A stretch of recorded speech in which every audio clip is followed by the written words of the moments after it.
Hey everybody, it's Janine here with your final body brain break for the month. I hope you're enjoying March Madness so far. So get up off your chairs if you're sitting down, or stop what you're doing and let your body move, give your brain a break. I guarantee you'll go back to whatever it was you're doing a little bit more refreshed and ready to take on that to-do list. So we're going to do 3 standing mat exercises.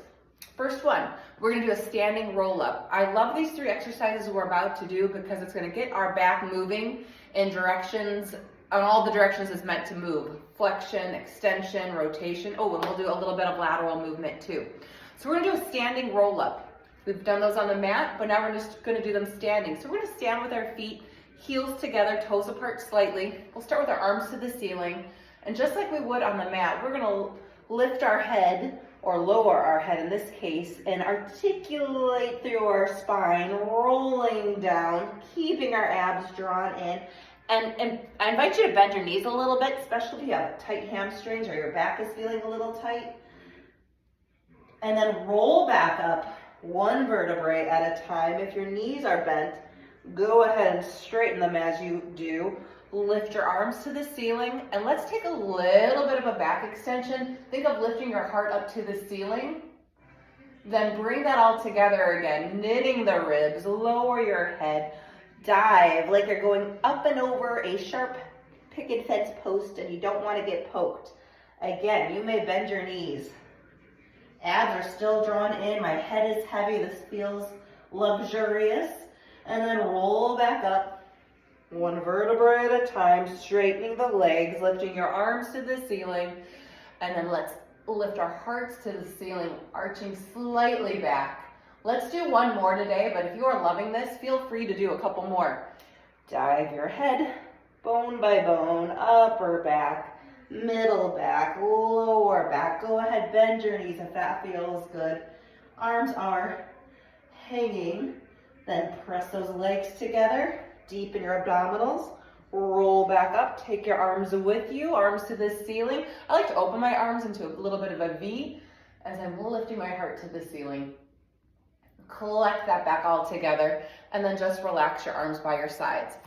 Now, you may remember doing single leg circles on the mat, where you're lying on the mat making circles. Guess what? We can do that standing up. If you feel like you want to hold on to something for better balance, find a chair or a wall to hang on to. If you want to test your balance, maybe take your hands behind your head or out to the sides. I'm going to see how I do with my hands behind my head. So lifting tall, my abs are engaged. I'm keeping my ribs collected in. I'm going to transfer my weight over my right leg. I'm going to lift my left leg up, make a circle, keeping everything else stable all the way around, and I'm going to brush my foot through the middle and do another circle. Let's do 5 each direction, really working on stability through your upper body. After you've done 5, we're going to go ahead and reverse. So sweep back, make a circle and around, back, circle and around. When you go back, make sure your ribs don't press out. You keep those knitted in, just like you would if you were lying on a mat. So 5 each direction. We got a second leg. You can go ahead and do that second leg, 5 each direction. Then let's work on a saw, one of my favorite exercises on the mat. We're going to stand with wide legs. We'd have wide legs if we were on the mat. Let's open our arms to the sides. I'm going to turn slightly, maybe just I think you might be able to see better. We are going to lift tall, all 10 toes actively planted onto the ground.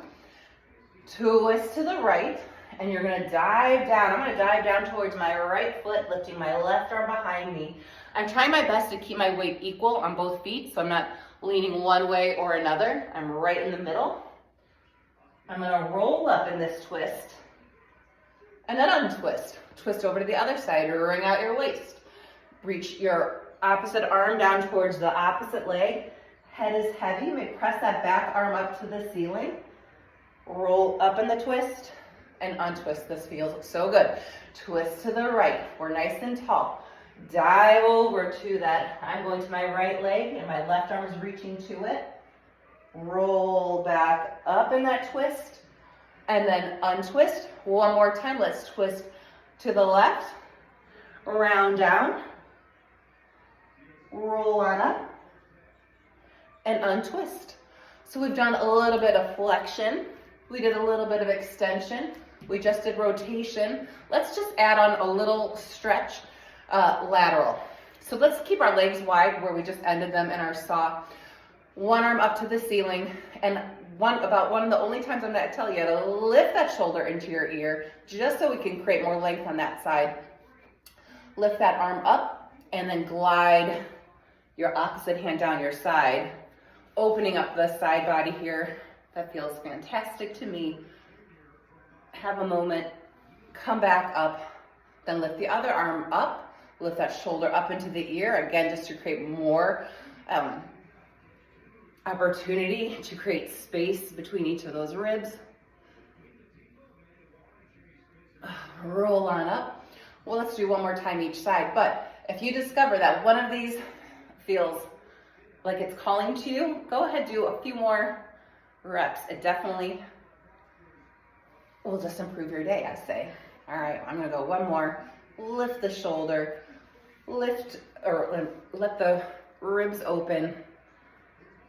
And again, I'm trying not to send my hips one way or the other. I'm trying to stay right grounded through my midline.